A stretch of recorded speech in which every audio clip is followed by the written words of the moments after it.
नमस्कार. आज आपण पाहणार आहोत गणपती बाप्पाच्या आवडीचे अगदी मऊ लुसलुशीत पांढरे शुभ्र उकडीचे मोदक. पण हे उकडीचे मोदक आपण रव्याचे बनवणार आहोत, म्हणजे रव्याचे उकडीचे मोदक बनवणार आहोत. चला तर मग सुरुवात करूया. तर इथे मी एक पातेलं तापत ठेवलं आहे आणि त्यामध्ये घातलेलं आहे 1/4 वाटी पाणी. हे पहा, इथे मी सुरुवातीला 1 वाटी पाणी घातलेलं आहे आणि नंतर थोडंसं पाव वाटी पाणी, म्हणजे मी एकूण 1/4 वाटी पाणी घातलेलं आहे. त्यामध्ये घातलेलं आहे थोडंसं मीठ आणि इथे 1 ते 1.5 चमचा इतकं मी साजूक तूप घातलेलं आहे. तुपामुळे काय होतं, छान मोदक असे मऊ लुसलुशीत होतात. तर पाण्याला छान अशी उकळी आली की त्यामध्ये घालायचा आहे बारीक रवा. हे पहा, रवा असा सगळीकडे असा पसरवून घालायचा आहे. एकाच वेळेस असा पटकन ओतायचा नाही, नाहीतर मग त्याच्या गुठळ्या होतात. तर रवा आपल्याला बारीकच घ्यायचा आहे. जर जाड रवा असेल तर तो मिक्सरला लावून घ्यायचा. तर रवा घातल्यानंतर लगेचच आपल्याला असं चमच्याने हलवून घ्यायचं आहे, म्हणजे त्याच्या अजिबात गुठळ्या होणार नाहीत. ते पहा, इथे अजिबात अशा गुठळ्या झालेल्या नाहीत. छान असा रवा आपला पाण्यामध्ये आपण मिक्स करून घेतलेला आहे.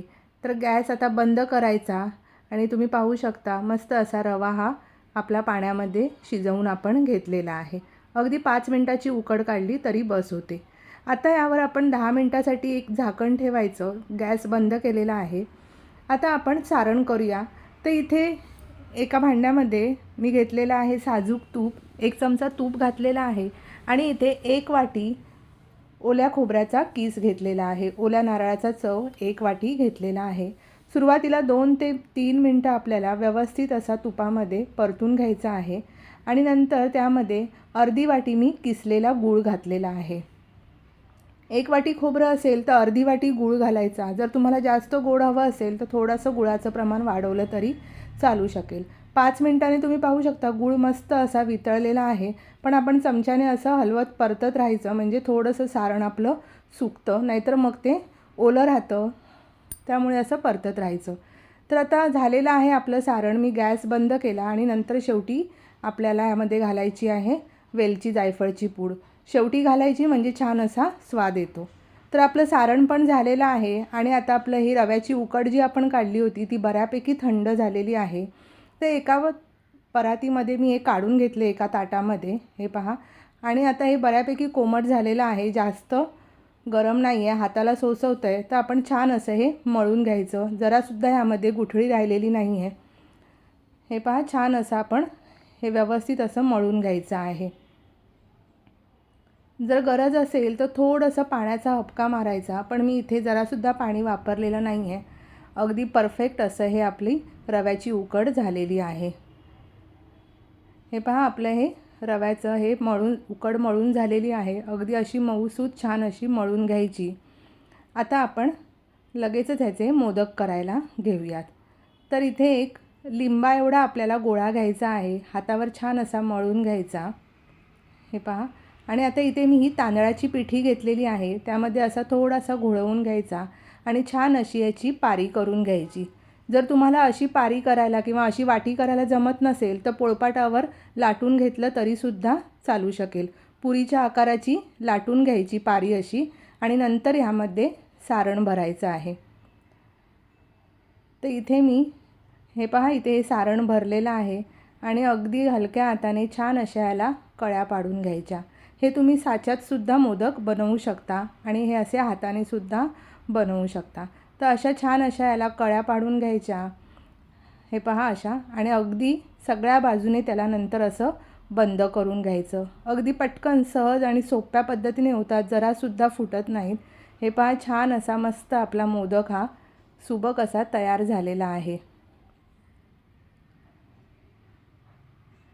हे पहा, किती मस्त असा आपला मोदक हा तयार झालेला आहे. असाच आपण दुसरासुद्धा मोदक पाहूयात.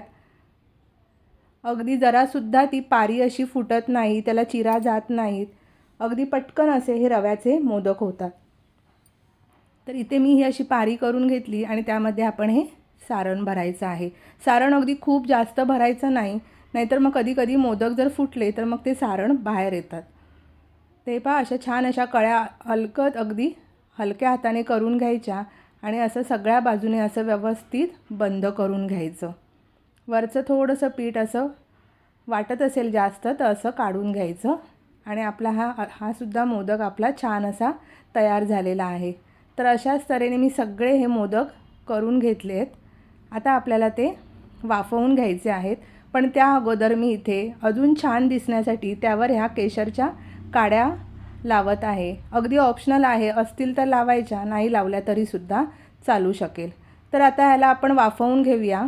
तर माझ्याकडे मोदक पात्र आहे, त्यामध्ये थोडंसं तेल लावून घेतलं त्याला आणि हे मोदक असे ह्यामध्ये ठेवले आहेत।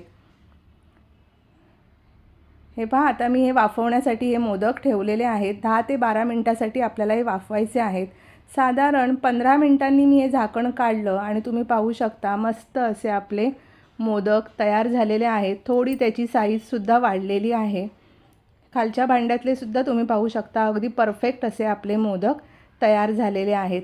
तर बाप्पासाठीचे हे बाप्पाच्या आवडीचे उकडीचे रव्याचे मोदक खूप छान मऊ लुसलुशीत असे तयार झालेले आहेत। अगदी सोप्या पद्धतीने आणि अगदी पटकन होतात। तर नक्की अशा प्रकारे करून पहा आणि आजची माझी रेसिपी आवडली असेल तर व्हिडिओला नक्की लाईक, शेअर आणि सबस्क्राईबसुद्धा करा। पुन्हा भेटूया अशाच एका छान आणि सोप्या रेसिपीसह। तोपर्यंत धन्यवाद।